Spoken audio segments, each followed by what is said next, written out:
오늘 저와 여러분이 읽은이 11장 다윗과 밧세바, 이 사실은 너무나 잘 아는 이야기입니다. 부하들이 전쟁터에 나가 있는 사이에 다윗은 낮잠을 자고 저녁에 일어나 이 왕궁 지붕에 한가롭게 거닐고 있을 때, 그러다가 옥상에, 저 건너편의 옥상에서 목욕하는 여인을 보고 전령을 보내 그 여인을 데려오게 하고 그녀를 범하고 아이를 갖게 했다. 아주 너무나도 심플한 이야기입니다.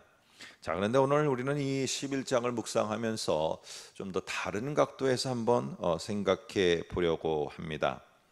뭐냐 하면은 9장, 10장, 11장에 특별히 9장에는 무비보셋을 향해서, 그리고 10장에는 암몬이라는 나라를 향해서, 그리고 11장에는 밧세바라는 여인을 향해서 이 다윗은 공통적으로 전령을 보낸다는 겁니다. 전령을, 이 소식을 알아오게 하거나 또 소식을 전해오거나 하는 이런 전령을 보낸다는 사실입니다. 한번 9장 5절을 우리가 앞에 보시면은 이렇게 말을 하고 있습니다. 다윗이 사람을 보내요 라고 하면서 6절에 보면은 결국에 무비보셋을 다윗 앞에 데려오게 합니다.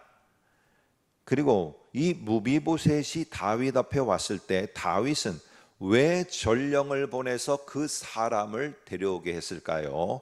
그것은 우리가 살펴본 대로 그것은 하나님의 은총을 자기가 전달하는 자로서 은혜를 베풀고 그를 살아나게 하기 위해서, 생명으로 그는 죽어가는 그런 상황이고 이미 죽임을 당했어야 마땅한 자인데 그를 살리기 위해서 전령을 보내는, 그에게 생명을 주고 그의 지위를 회복시키기 위해서 전령을 보내는 이 행위를 하고 있다는 것입니다. 10장에서도 2절을 한번 보시면은 10장 2절에 이렇게 말합니다. 다윗이 이르되 내가 나아스의 아들 하눌에게 은총을 베풀되 그의 아버지가 내게 은총을 베푼 것 같이 하리라 하면서 다윗이 그의 신하들을 보내 하고, 이 신하들을 전령으로다가 보내는데 무엇 때문에 보내느냐? 은총을 베풀기 위해, 은혜를 베풀기 위해서 동일하게 전령을 보내고 있다는 사실입니다. 자, 오늘 여기 이 9장과 10장은 살리고 우애를 돋게 하고, 그리고 그에게 뭔가 더 우애 관계가 친밀하게 하기 위해서, 약간 우리가 쉽게 말하면 살아나고 회복시키고 이렇게 함께하고 이러는 데에 이 은혜를 베풀기 위해서 이 전령을 보내고 사람을 보내고 있다는 거예요.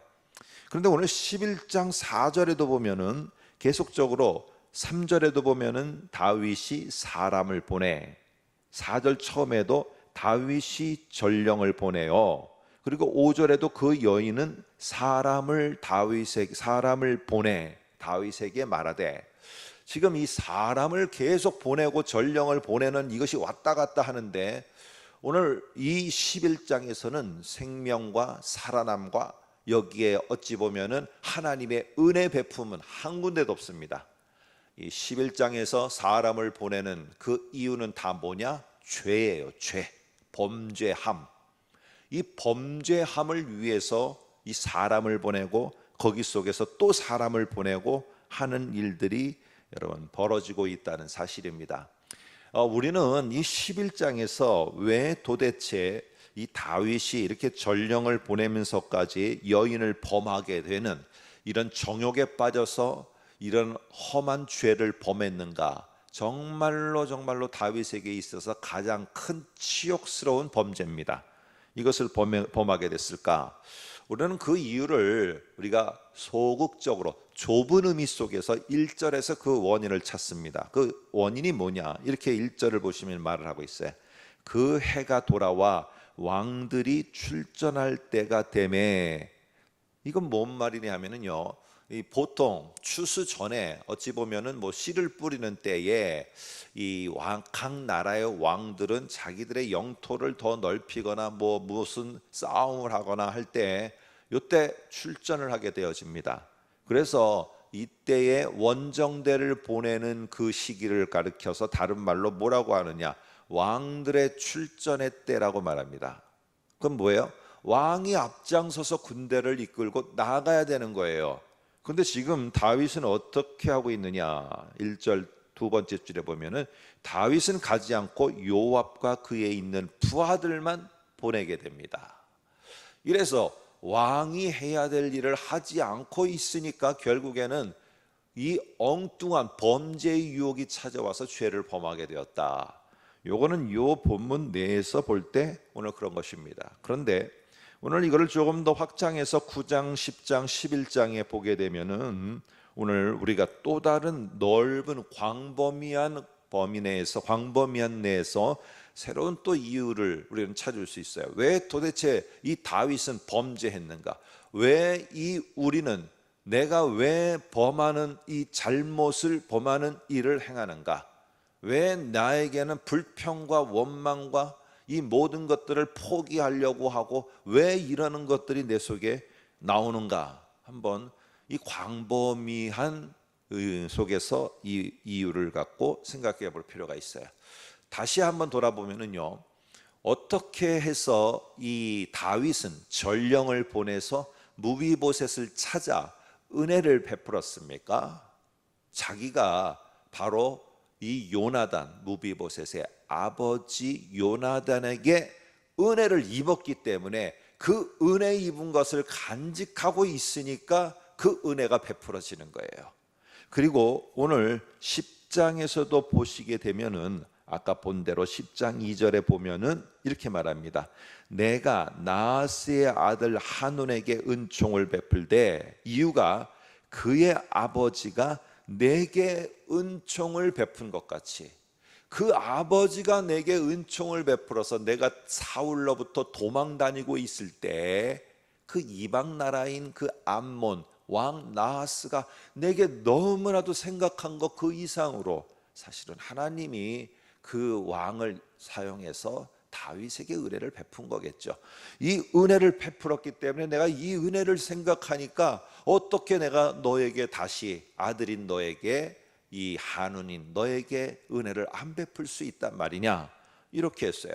근데 오늘 11장에 가니까 전령이 오고 가는 이 사이에 뭐가 없느냐? 하나님의 은혜가 없어요.